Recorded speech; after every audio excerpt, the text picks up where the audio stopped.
Good afternoon. I made it up the stairs without my Jennifer Lawrence moment, so I feel like I'm ahead of the game. But anyways, today I'm going to tell you a little story about why all you need in life is a hashtag and a dream. So clicker would be good. All right, so 3, 2, 1, hashtag. Before I get started, actually, I'd like to take a moment and say my thanks ahead of time, because I get so crazy sometimes when I'm talking that I forget to do that. So my sincere thank you to Laura Fitton for inviting me to speak today, and Beth Dunn for the wonderful introduction, and thank you to the HubSpot community for allowing me the opportunity to talk. So let's get going. What's your big dream? Anybody out here have a big dream? Anybody? Nobody. All right, well, this is going to be really quick. Nobody has a big dream. Anybody? Nobody wants to share their big dream, maybe? My big dream when I was a kid was I wanted to be an astronaut. I wanted to go to the moon. I wanted to fly in the space shuttle. I wanted to be the best female astronaut ever. And I spent a lot of time in my backyard with my grandfather building things, trying to launch toilet paper roll rockets with my bicycle pump. And it really didn't go very far. But I knew that if I stayed and studied very hard my math and science, that this dream could be a reality. So I went off to college, to Syracuse University, to study aerospace engineering. But for me, a funny thing happened on the way to the moon. As a sophomore at Syracuse University, I was diagnosed with Hodgkin's disease, cancer. So I was 20 years old, very sick, and really didn't know what to do with my life. And by the way, to the marketing community out there, could we possibly come up with a better way to identify radioactive material or health concerns? Because when you go into the cancer center and see that every day, it really starts to scare you. It plays mind games with you. But anyways, I spent my time at Syracuse University going through treatment. I stayed in school, stayed in class, in all my engineering classes, and I was determined not to give up on my dream of being an astronaut. But as time went on, I realized my dreams were going to have to change just a little bit because I was too sick to chase that dream. In 1994, I moved to Boston after I had finished my treatment on the advice of my oncologist in Western New York. I picked a job. I selected my job opportunity based on the hospital that was going to take care of me when I moved here. So that's how I landed at Tufts Medical Center in 1994. I made a choice to move to Boston. I didn't know a soul here, but I knew the people at the cancer center, and I felt like that's all I needed. As long as I had my medical team watching out for me, I could do anything. I put cancer behind me, or so I thought. On April Fool's Day of 2004, I had a screening mammogram that came back with a spot. And obviously you can tell that I have a little bit of a sense of humor. So I went to the radiologist and I'm like, yeah, April Fools, right? Like, you didn't, really? You found a spot? Yeah, and I think the radiologist was a little offended that I actually thought he was joking.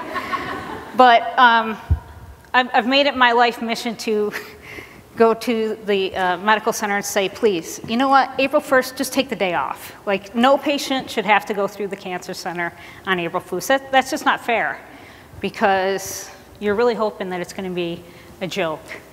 But for me, it wasn't. So in 2004, I faced cancer for a second time. I had breast cancer. In 2007, it came back. So this was my big WTF moment, if you will. My aerospace engineering, my astronaut dreams were gone. I was looking at a third diagnosis of cancer, and I really felt alone. I had no idea Where was I going to go with my life at this point? And this was probably the lowest that I had been. Depression sort of sets in. You start to question yourself. What's your worth? What are you really going to do with your life after you've been diagnosed and battled cancer 3 times? This is my Throwback Thursday picture. In January of 2008, I had a double mastectomy. So for me, sometimes it takes a lot for me to stand up here knowing that I had a double mastectomy with no reconstruction, because I always wonder if you're thinking, you know, what was that? What was that like? A lot of pain, a lot of agony. The road back was very, very hard.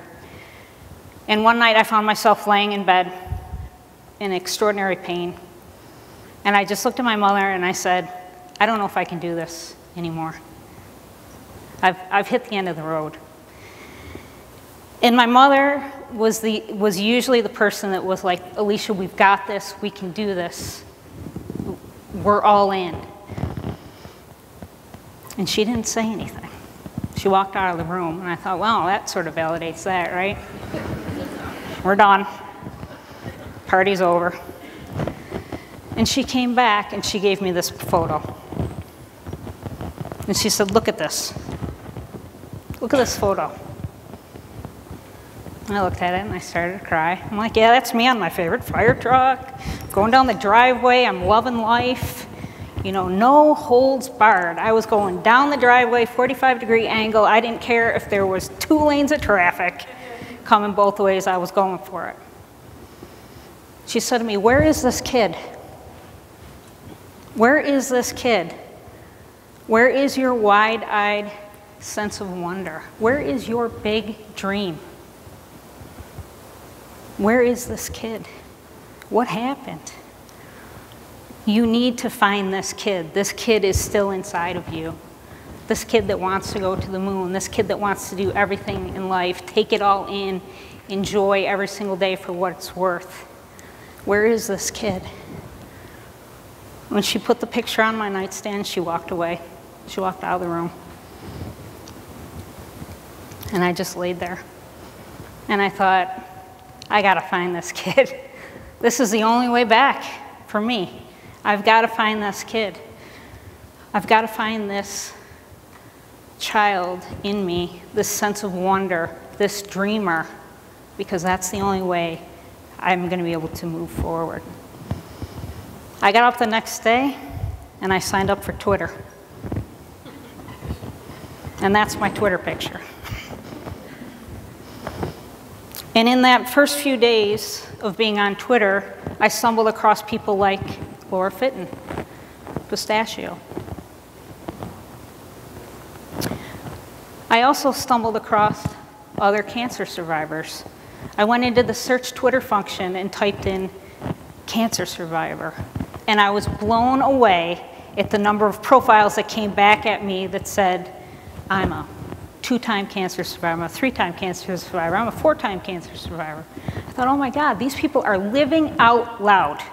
They're living their lives out loud as cancer survivors, and they're not afraid to say, this has been my experience, but I want something better. And I basically said, to use a phrase that I'm sure you've heard here a lot at this conference, I found my tribe, my cancer survivor tribe, my tweet-vivers, as I called them. I, for the first time in years, felt like I belonged somewhere. And I started thinking, what if I use Twitter as a way to begin connecting these different nodes of cancer survivors? What if I create a virtual support group? My mind started spinning. What if? What if? And I happened to be in Boston in a very active social media community. So I got to learn from the pros. Pistachio, Chris Brogan. I mean, I can go on and on and on about how I just basically sat back and watched what they were doing. And yeah, it might have had a marketing spin on it, but I was taking it all in and going, you know what? This can be applied to to how patients live their lives. This can improve lives for people that are dealing with cancer. And it hit me. I realized that Twitter as a patient connection tool was going to be monumental when it was 3 o'clock in the morning and I was laying in a hospital bed at Tufts Medical Center. I was in a lot of pain. I couldn't call my husband. He was home sleeping, resting. There was nobody here on the East Coast that I really could reach out to. I picked up my phone and just sent a tweet out into the world. At Tufts Medical Center, in pain, not sleeping, who's up on the West Coast? And my Twitter stream blew up. People reaching out, all they wanted to do was say, hey, I'm in California, I know I can't be there, but I'm giving you a virtual hug. That's all I needed. All I needed at that moment was to know that somewhere, some person knew what I was going through and wanted to give me a virtual hug. That's all I needed. That for me was the game changer. What if we build a virtual community? And that's exactly what I've done with the help of another cancer survivor and a surgical radiologist, oncologist out in California. We've created a hashtag community. So I encourage you all that are on Twitter right now to bring up your phones, type in the BCSM hashtag, and say hello to the first breast cancer social media virtual community. I'm proud to say that BCSM has made some tremendous strides in the last few years. And on the next slide, you'll actually see, I apologize, it's a tight slide to see.